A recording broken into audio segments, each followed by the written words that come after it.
साथीहरु नमस्कार। आज हामी टीआई रेस्टोमा तपाईले कसरी आफ्नो पर्चेज अर्डर मेन्टेन गर्न सक्नुहुन्छ। मतलब यानी कि हामी टीआई रेस्टोलाई एक कम्प्लिट तपाई रेस्टुरेन्ट ओनरको लागि चाहिने कम्प्लिट एप बनाउने कोसिसमा छौं। सो त्यस अन्तर्गत हामीले यो तपाईले आफ्नो पर्चेज अर्डर पनि मेन्टेन गर्न सक्नुहोस्, आफ्नो होलसेलरको रेकर्ड मेन्टेन गर्न सक्नुहोस् र तपाईको धेरै भन्दा धेरै काम डिजिटाइज र आसान गर्न सक्नुहोस् भन्ने हेतुको साथ यस मोड्युलमा पनि हामीले वर्क अन गरेका छौं। सो त्यसको लागि तपाईले आफ्नो इन्भेन्टरीमा जानुपर्ने हुन्छ।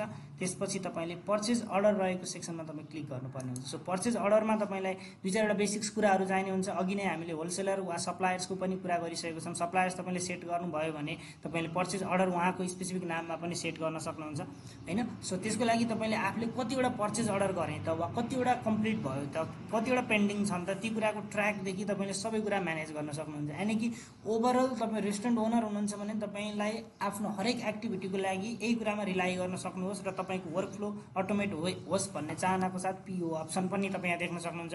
सो त्यसैगरी हामी क्विकली पर्चेज अर्डर पनि क्रिएट गरेर हेरिहालौं। सो त्यसको लागि हामी क्रिएट पर्चेज अर्डरमा जान्छौं। सो हामी सप्लायर सेलेक्ट गर्छौं, को सप्लायरसँग लिने हो त।